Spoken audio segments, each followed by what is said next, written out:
Veuillez m'excuser cette petite interruption, mais je suis allé courir avant le couvre-feu. Parce que après c'est compliqué, il faut avoir le téléphone portable dans une main avec l'autorisation de sortie, dans l'autre la carte d'identité et le justificatif de domicile, étant donné que ma carte d'identité a été faite à 300 km de mon lieu de domicile actuel, aller expliquer à la gendarmerie que je cours à 300 km de chez moi. Ça va être compliqué. Donc voilà. Un invité surprise, oui, voilà. Hein. Co-présentateur, il essaye les voitures, lui, sur la banquette arrière. Ouais, il n'est pas très chaud parce que malheureusement, il est toujours dans une petite cage. Donc, pour en revenir à ce que je vous disais, et terminer le dossier santé, pardon, mais tu me caches un peu la vue, le dossier santé que je voulais terminer, donc, pour enfin passer après aux choses sérieuses automobiles, il y a quelques jours, j'ai rêvé que mon médecin renouvelait mon ordonnance avec le traitement de la semaine pour aller au travail, amener ou chercher les enfants à l'école, celui des week-ends et congés pour les gros achats du samedi après-midi, les longues randonnées dominicales à la campagne en famille, et les grands départs en vacances avec armes et bagages. Et enfin, le dernier traitement, anti-stress et douleur de pur confort, pour atténuer les douleurs dues à la maladie, aussi bien physique que psychique. Je me rends donc chez mon pharmacien garagiste et pharmacien garagiste. Et lorsque celui-ci me remet mes traitements, je lui fais humblement remarquer qu'il doit y avoir une petite erreur et qu'il est peu probable que ce soit ce qui est écrit sur l'ordonnance. Il me rétorque que mon médecin avait qu'à mentionner ne pas substituer et que de toute façon, le traitement des week-ends et congés ne serait plus disponible que sous la forme du générique, de même que le traitement anti-stress et antidouleur de pur confort, qui plus est, ne serait plus remboursé, son efficacité n'étant pas totalement avérée. De toute manière, comme c'est un traitement de confort, il ne soigne en rien la maladie et n'en fait qu'atténuer les effets.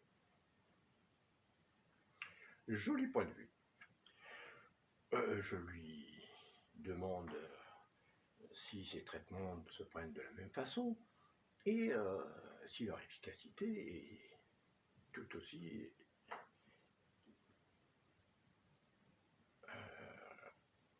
efficace. S'ils ont la même efficacité, pardon. J'étais perturbé par la petite chatte qui est passée derrière. Veuillez m'en excuser. Le pharmacien me répond que la posologie étant quasi identique, leur prise en fréquence reste la même, et il tente de m'expliquer que leur efficacité est quasi identique. La molécule principale ou châssis est le même pour plusieurs modèles et marques dans le même groupe automobile.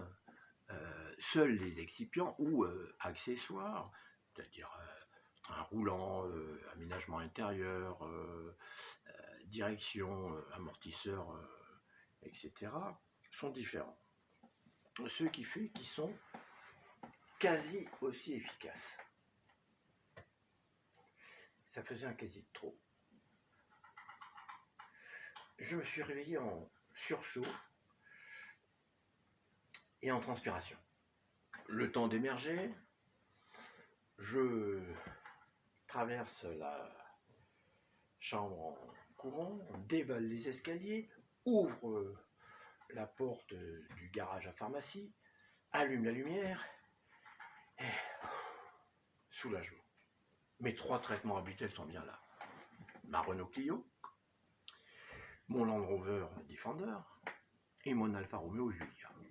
Et ce satané pharmacien qui voulait me refiler une Dacia Sandero, un Tata Safari, je ne savais même pas que ça existait, et une Fiat Tipo.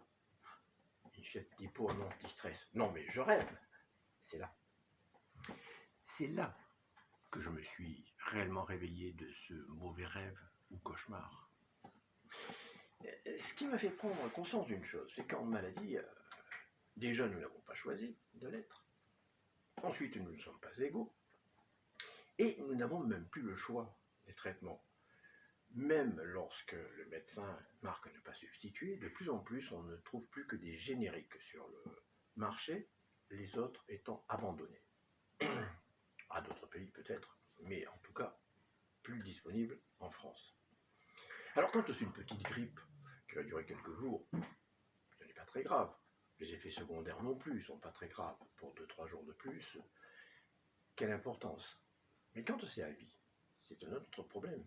Alors qu'en automobile, nous avons le choix de la marque de voiture que nous voulons, du modèle, de la couleur, des accessoires, des équipements, des options, en fonction de nos envies, de nos besoins, de la nécessité de nous déplacer de telle ou telle façon, et puis envie de se faire plaisir. Bien évidemment, si, comme moi, vous avez un compte en banque à 4 chiffres avant la virgule, précédé d'un signe négatif, je doute, même s'il est de bonne consistance, que votre banquier vous accorde un crédit de 25 ans, même pour une bonne occasion. Donc, faites comme moi, allez courir. Oubliez un peu l'automobile. Pourtant, on ne va pas l'oublier puisque nous ferons des essais dans cette émission. Toujours est-il que le banquier vous fera en plus remarquer qu'il faudra payer l'entretien et peut-être des réparations, le risque de panne n'étant pas exclu. Et là, je me suis imaginé, et si j'avais un dysfonctionnement de la thyroïde? Alors, la thyroïde, pour ceux qui ne le sauraient pas, ce n'est pas une pièce mécanique. Bien que, c'est une petite glande que vous avez là, quelque part dans la gorge, et qui régule votre corps.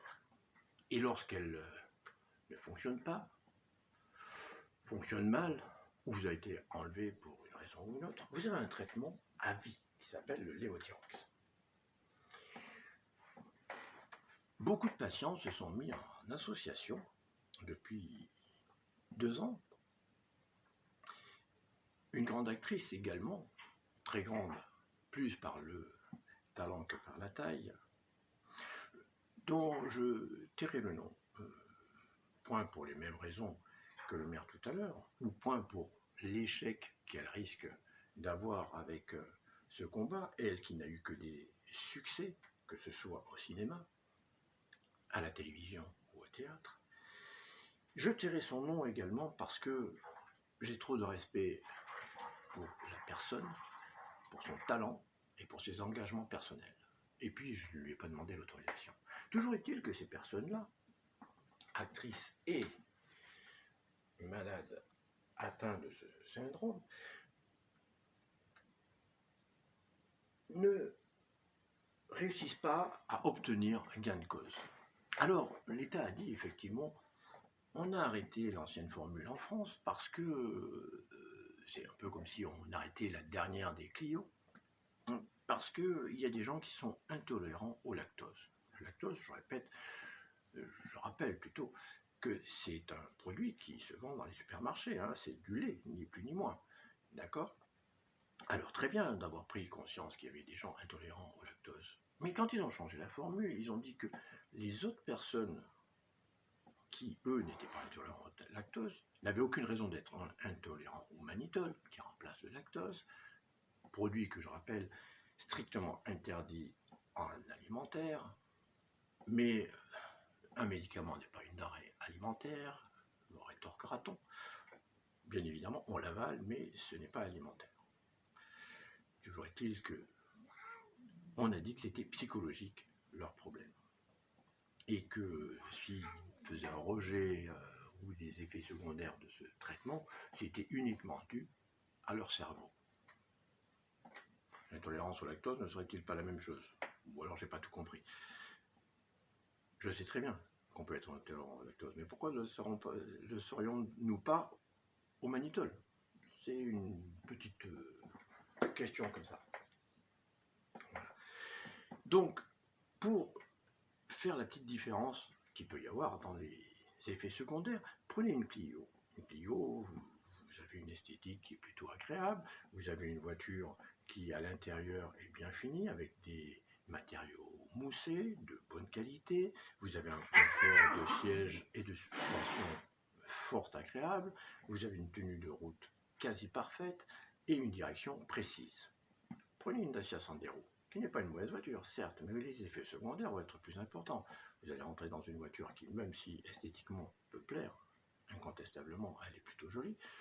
L'intérieur, vous avez des plastiques qui sont déjà durs et moins bien finis que dans la Clio. Vous avez des sièges dont les dossiers sont très verticaux, qui nuisent à la position de conduite et au confort. Ensuite, vous avez la suspension qui nuit tout autant au confort qu'à la tenue de route, qui est moins bonne que celle de la Clio, et la précision de la direction également, elle est un peu plus floue. Donc voilà, et il va falloir se contenter de ça à vie. C'est juste une petite question comme ça à se poser. Est-ce que il est normal qu'on n'ait pas le choix quand nous sommes malades?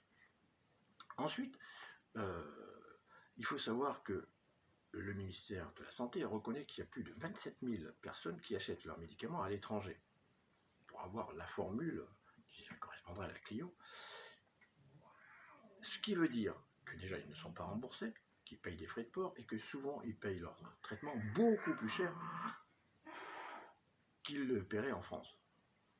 C'est quand même pas très normal tout ça. Voilà, ils n'ont pas choisi d'avoir ce problème. D'accord. Alors maintenant, je vais vous poser une dernière question, comme ça, juste comme ça, une petite réflexion à se faire. En automobile, on parle de low cost. En pharmaceutique, on parle de générique. Et Winnie, il est en train de me faire bouger la caméra, Winnie.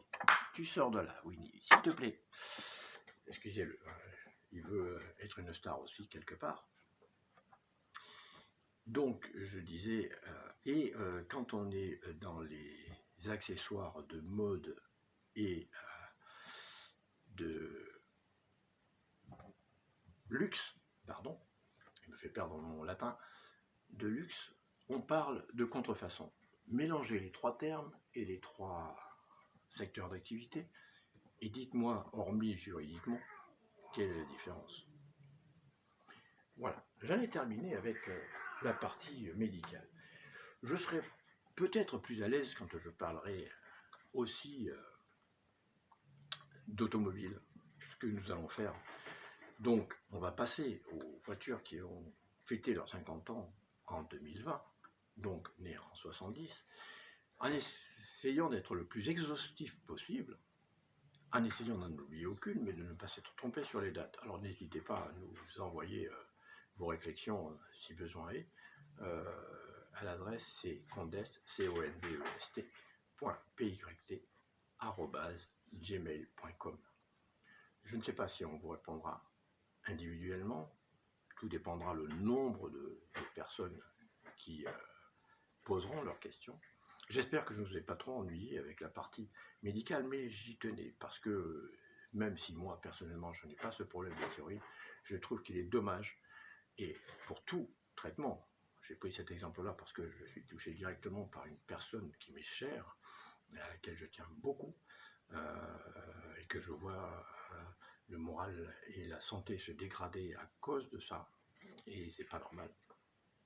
Donc il était nécessaire d'en parler. Voilà. Et approchez-vous de l'association sur la thyroïde et le lévothyrox, et vous verrez. Lisez. Et je pense que si on arrive à faire changer les choses sur ce traitement-là, on pourra peut-être le faire changer sur d'autres, parce qu'il n'est pas normal qu'on ait uniquement un traitement générique ou low cost, ou de contrefaçon, après tout. Pourquoi ne pas utiliser ce terme-là? Je ne vois pas pourquoi je ne l'utiliserai pas. Puisque là, on est vraiment au cœur d'un problème. Les gens n'ont pas choisi d'être malades. Donc voilà. Et puis ensuite, maintenant, de plus en plus, on ne rembourse pas non plus les traitements de confort. Pourtant, un malade, déjà, il est dans l'inconfort d'être malade parce que forcément, ça draine beaucoup de choses. Peut-être qu'il ne peut pas faire les choses aussi rapidement, que les douleurs ou le gênent. Et en plus, on accepte qu'il est plus mal que mal. Ce qui n'est pas très logique dans tout ça, alors qu'en automobile, comme je disais, on peut prendre du confort. Bien évidemment, quand on en a les moyens. Là aussi, je ne rentrerai pas dans plus de polémique que cela. Donc posez-vous bien les questions. Et puis, comme je disais, on va passer maintenant au vrai sujet de ce programme, hein, qui se veut automobile quand même, et de locomotion. Il ne faut peut-être pas l'oublier à un moment. Voilà. Merci de m'avoir écouté, en tout cas, les rares personnes qui l'auront fait. Et rapprochez-vous des associations, qu'elles soient pour le lévothyrox ou n'importe quel autre traitement, parce que je pense qu'il faut quand même que les malades aient encore le choix.